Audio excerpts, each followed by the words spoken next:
YouTube, what it is, man, it's your boy Torrance Green. It's a Wednesday morning and I'm starting some vlogs, car vlogs specifically, if you understand what I mean. Right now we're fixing to go pick up a transmission for the project that I'm working on. We're gonna go pick up a transmission for the vehicle that I'm working on. I'm not gonna reveal the vehicle to you guys just yet.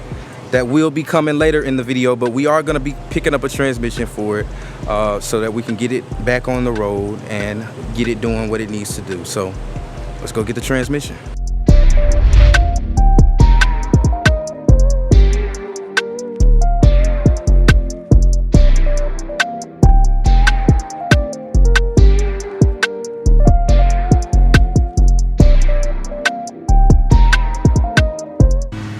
Well guys, we made it to the place to get the transmission, and it is a little noisy out here because we got them boys out there cutting the grass, but let's walk in and see what we can get. Got a lot of parts right here. I need to get a transmission for an... Yes, sir. And you got the 1 plug or the 3 plug? I have no clue. I need to know that. Yeah, here I'll show you. He's gonna have to swap the tail shaft off of the old transmission. Oh. That little piece right there. This piece? Yep. What does that go? Is this from the same kind of vehicle or just a? It's out of like a. Oh, okay. So you can put the transmission in there? Yep. That's all the same thing. And you just have to, and you don't have to program the EC anything? Yeah. Really? Sure. No, as long as you get the same one. I heard that. And I think he said that the numbers are the same. Yeah. So the 2W number 4. Yeah,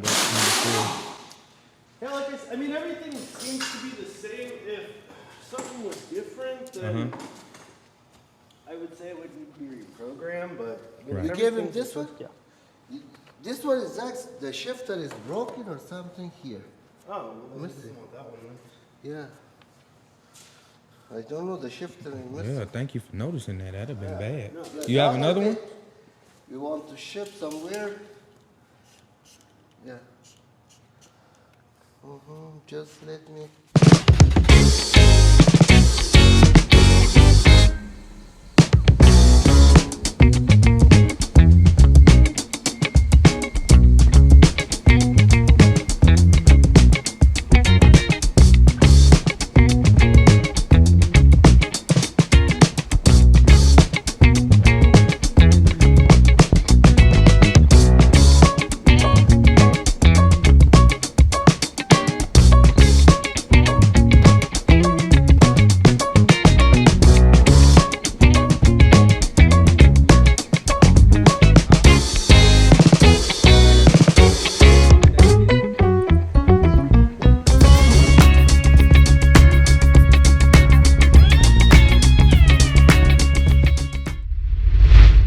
So he was just telling me that they import the engines and transmissions from Japan because Japan is so small. They're able to get them with so low miles. I'm like, how does everything have 60,000 miles on it?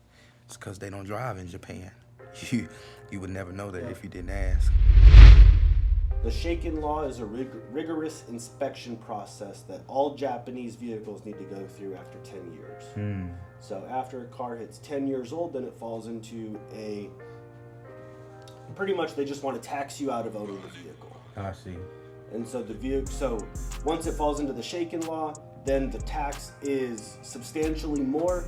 And then on top of that, the whole vehicle needs to be in 100% working condition. So what does the junkyard business look like in Japan because of the way that they, I guess, do their vehicles? So pretty much they just want it off the island. I see. So what they'll do is they'll literally just pull the good parts off, chop it up, scrap the rest, ship it out of the country. Wow. You know, and so they're trying to not have stuff on the island. Wow, this works amazing for America. Like, wow. Well, and the problem with the junkyard is they're gonna buy a car, say for like $1,500, right? They're gonna pull the transmission out and sell it for $1,500. Right. But the car came on a flatbed. They don't know the condition of it. They're, like I said, there's no reason why people take their car to the junkyard. You know for a fact, if the car's in a junkyard, if you call up and they have the part, something happened to that vehicle. Right.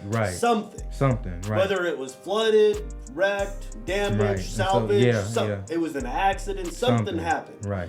But in Japan, typically that's not the case. A lot of times they're perfectly running, driving cars. I be wondering that too, like, because they just disassemble them because they don't want to pay the cost to. Right. And so that's why, a junkyard. I have people all the time, and they got to go and they take the engine back, several times to get a good one. Right.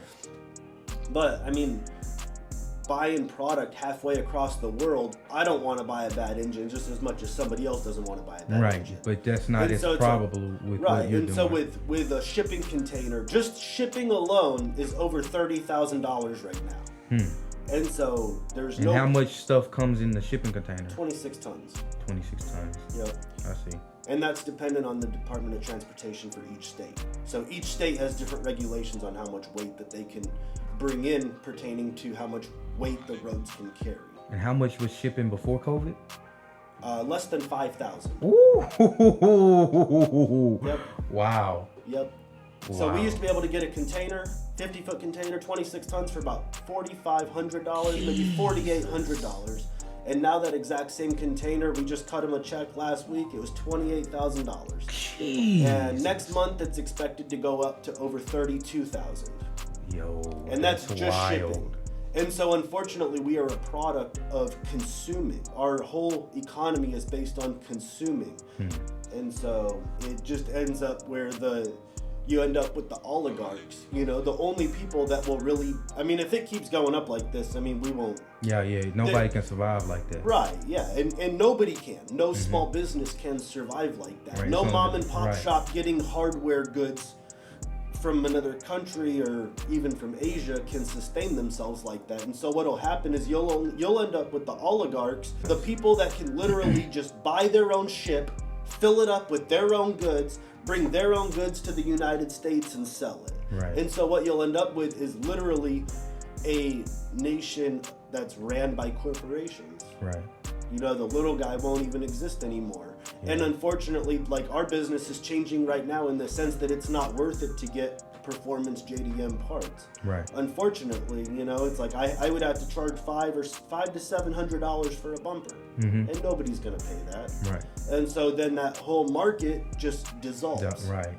And so where once there was a whole industry, a whole market, a whole subcategory for demand, now no longer exists. Wow.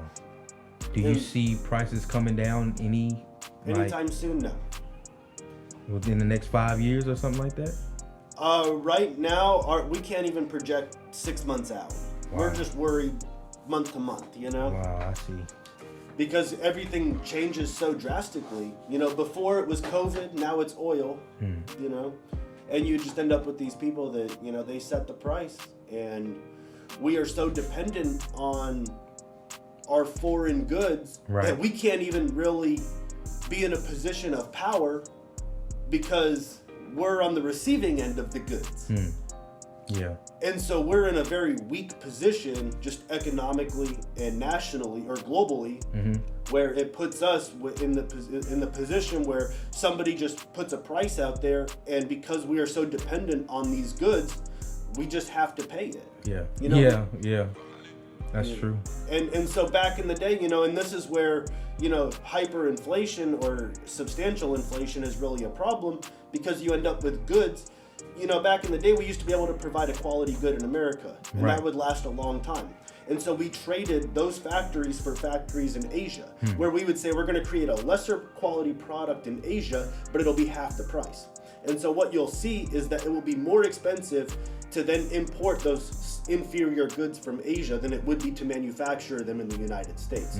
And so what ends up happening is that over time, our cheap Chinese goods no longer become cheap Chinese goods. Now all of a sudden they're expensive low quality Chinese goods. Right. And so unfortunately, this is okay for the middle class or the wealthy people because they're going to say, well, I'm just not going to buy those products anymore. But what happens is the middle class or the people less fortunate won't be able to have that option. And all it does in the end is further The gap. exacerbate the have and the have-nots. I see. Where people, you know, if you're paying thousands of dollars for something to be imported from China, I mean, that's an inferior product, like a refrigerator. Yeah. That only lasts you 3 or 4 years. I mean, it keeps people in a perpetually bad position. All right, look, I know, I get it. You want to see you want to see what I got. You want to see the car. Look, I want to see the car. But you can't see the car yet. I can't see the car yet. I didn't even go see the car yet. My plan today was to go buy the transmission. I was gonna have the mechanic pick it up, take it to the shop. I was gonna get videos of the car running and everything like that, so you can see what it is. But that plan just did not work how I would have liked it to work, and that's okay. So we're going to try again tomorrow.